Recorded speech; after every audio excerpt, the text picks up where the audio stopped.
So this is the low magnification. This is the anterior pituitary on your left, so I would, I'd probably label that ant pit. This is the post pit on your right. And when you're in the lab looking at these slides, which you'll have an opportunity to do next week, there are other things we're supposed to do next week, right? Okay, you don't have to tell me now, but I've got 3 or 4 of you scheduled to remember to remind me. God, getting old sucks. As we increase the magnification, it becomes very obvious that this is glandular tissue. Anterior pituitary is glandular tissue. Posterior is nervous tissue, and that will be pretty obvious too. Kind of like we did last semester, and Waldorf, Tracy Lee, they probably did a similar thing.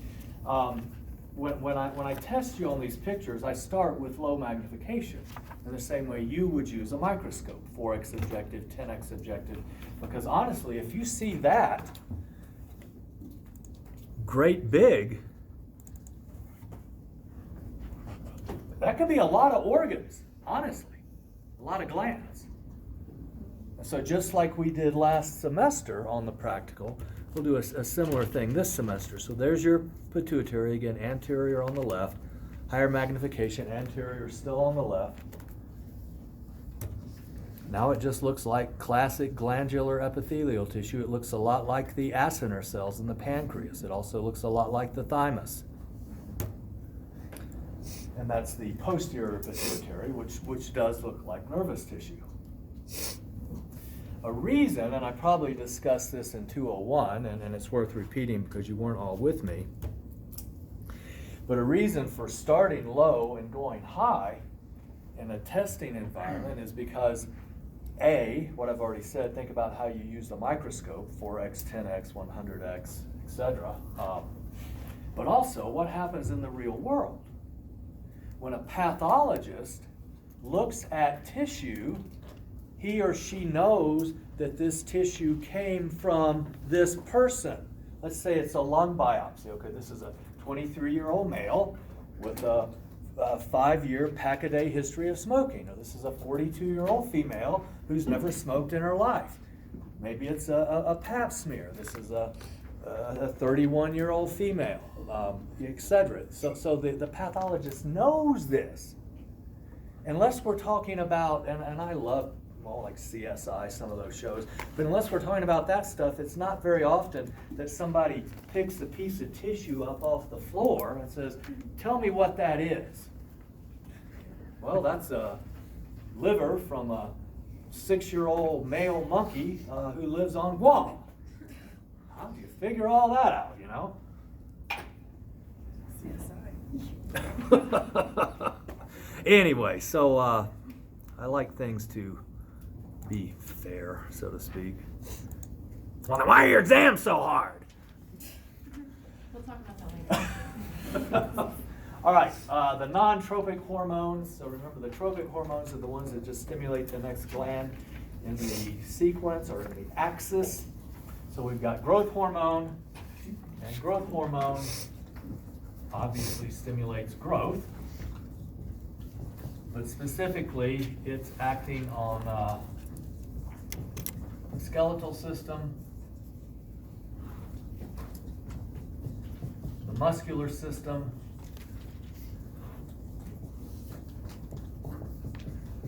it helps maintain all tissues. It's important in healing. So you get a fracture, a laceration, an abrasion. So it's not just something important when we're little kids and we're growing up. Prolactin is easy to remember. Milk production, P&P. Not to be confused with, what's the other milk-associated hormone? Oxytocin, which stimulates milk ejection. So we have to produce the milk, but we also have to be able to get the milk, but be able to deliver the milk.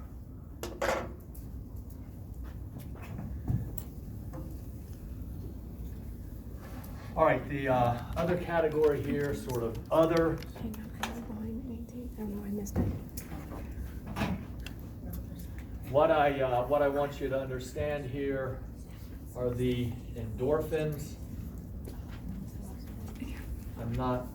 I promise I won't ask you about the enkephalins. They're similar, but we'll just stick to the endorphins. The best understood of all is beta endorphin, and it is literally your endogenously produced morphine. Endogenously produced means naturally produced. So you make something just like morphine. Probably a lot stronger than morphine. It might be closer to heroin. So it's our body's natural painkiller. It spikes when we're in pain, although, probably not enough because we've all been in pain and like, give me painkillers. It's also thought to be responsible for things like it being addicted to exercise because it spikes when we exercise. Exercise might be intolerable without beta endorphin. Depending on your personal habits, and if you want to share, you can. I'm not asking you to, but depending on your personal habits and things like that, you may be very familiar with kind of an exercise high that you've experienced in hiking or climbing a 14er or running, things like that.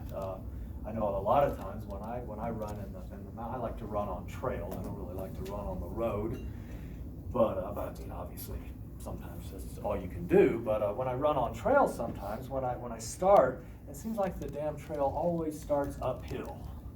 I just hate that. Maybe I should park somewhere else. But it's like, God, man, this is horrible. And then I'll look at my watch and, oh my God, it's been an hour. Where did the time go? And I'm in the zone now. I just feel good.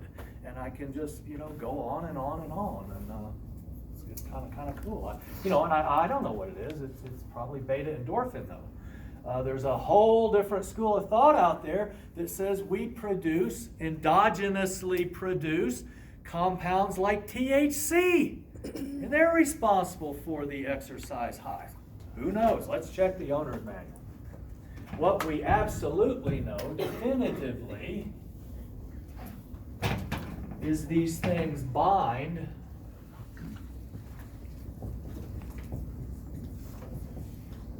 the mu receptors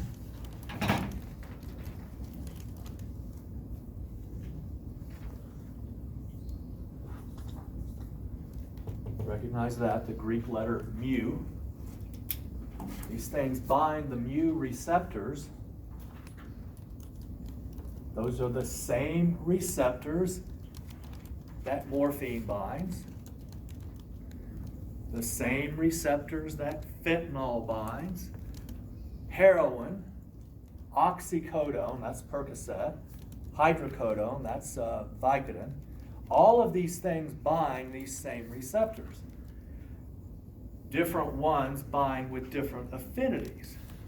So something like hydromorphone binds with a much greater affinity than morphine. Heroin binds with a much greater affinity than morphine. Morphine binds with a greater affinity than Percocet. Percocet binds with a greater affinity than Vicodin. And that's why we can say Percocet's stronger than Vicodin, morphine's stronger than Percocet, etc. Fentanyl's, 100 times stronger than morphine. They all bind the same receptors. And that, ladies and gentlemen, is the basis of addiction. And this actually takes us back to chapter 1. We have a system, and it produces a product. How is this regulated? What's the product do? It feeds back and inhibits the system. It's negative feedback, right?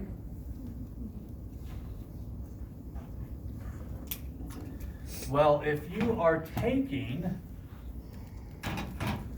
morphine,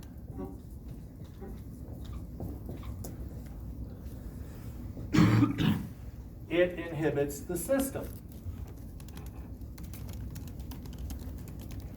Okay, so if your system is the anterior pituitary, And the product is beta endorphin. If you're taking morphine, and I don't mean as prescribed, I don't mean taking the Vicodin that your dentist gave you, taking it as prescribed because you just had a root canal, or taking the Percocet after surgery as prescribed. I mean you're taking it because you love it. That inhibits the system, and so this shuts down. So now what happens when you don't have your Percocet or your heroin or your morphine or your Dilaudid? You feel like crap because you're not making this anymore. So you feel like crap. And when somebody stops taking it, okay, so let's get clean.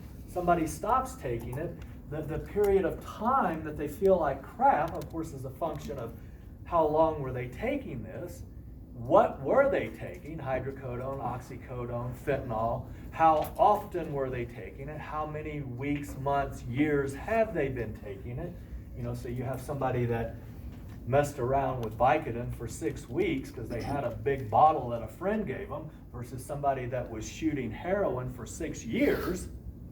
The time it takes them to no longer feel like crap when they discontinue this, they're waiting on their body to start making beta endorphin again. It's something that I personally have never experienced, but I've talked to many people who have. And just so you know, in this context, withdrawal from heroin does not kill you. Usually, it's very rare. Withdrawal from alcohol, benzos like Valium, and barbiturates will kill you. Needs to be done in a medically supervised environment because you can die from it. Withdrawal from heroin will not kill you, but you will pray to die. You will feel so bad. And if you don't believe in God, I guess you'll pray to Darwin. I don't know. But you will beg something to take your life because you'll feel so bad. So don't go there. Sounds like a horrible, horrible thing. All right. I put the post-pit down here for the sake of completeness. Remember how this works. We started cataloging the glands. And the first 3, I basically took the notes for you. You had to add, you know, to what I gave you. Now you go back to taking your own notes. But let's back to what I just pointed out. So I end this with the post-pit because it's number 3. But the thing is, didn't we already talk about the post-pit? Right here? Hypothalamic hormones stored in the posterior pituitary. So see, because the posterior pituitary doesn't make anything, it just stores and releases hormones made in the hypothalamus. We talked about it in the context of the hypothalamus. When we divided it into the hypothalamic hormones which regulate the anterior pituitary. Portal system, yeah, who said that? Good job. Versus the hypothalamic hormones that are made in the hypothalamus and stored in the post-pit. Tracts. All right, so now we get back to cataloging the glands, starting with the adrenal medulla.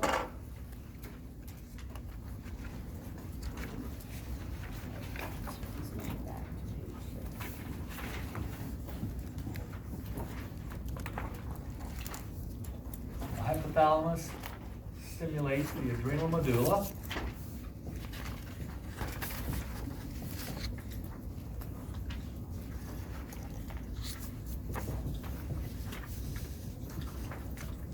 And it makes epinephrine and norepinephrine.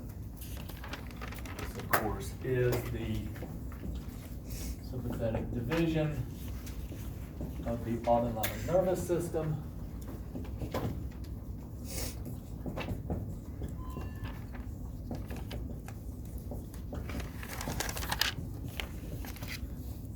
Fight or flight response.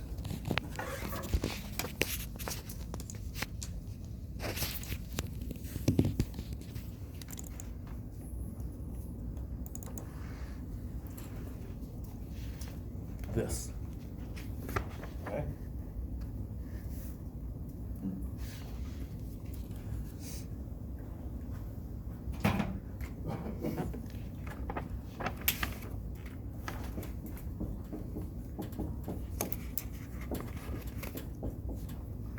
Remember, those are generic words. We use them with solid organs. Cortex is outer, medulla is inner. Cerebral cortex, outer part of the cerebrum. Gray matter, nerve cell bodies. Cerebral medulla, inner part of the cerebrum. White matter, nerve cell processes. Now we have an adrenal cortex and adrenal medulla. Later we'll have a renal cortex and renal medulla. So this is the adrenal medulla specifically, not the cortex. If you're holding the adrenal gland in your hand, you can't see the cortex versus the medulla any more than if you're holding the pancreas, which might take two hands, but you can't see the acinar cells versus the islets of Langerhans.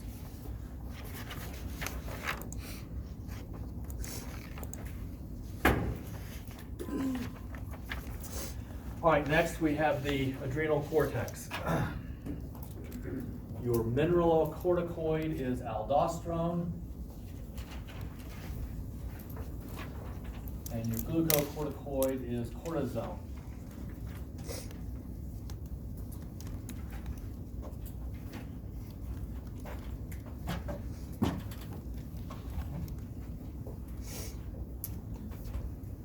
I want you to do something.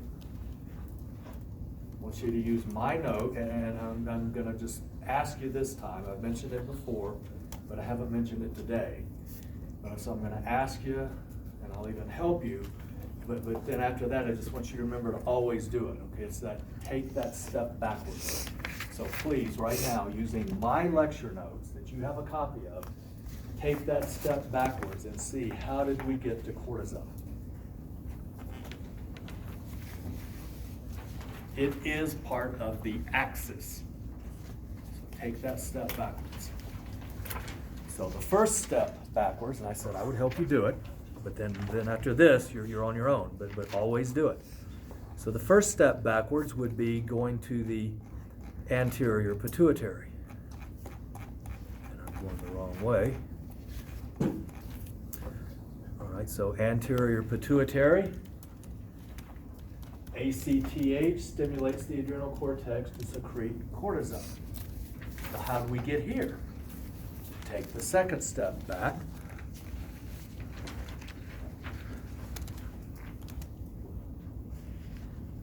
CRH stimulates the anterior pituitary to release ACTH. So, in other words, what all that says is we've got the hypothalamus producing CRH, telling the anterior pituitary to produce ACTH,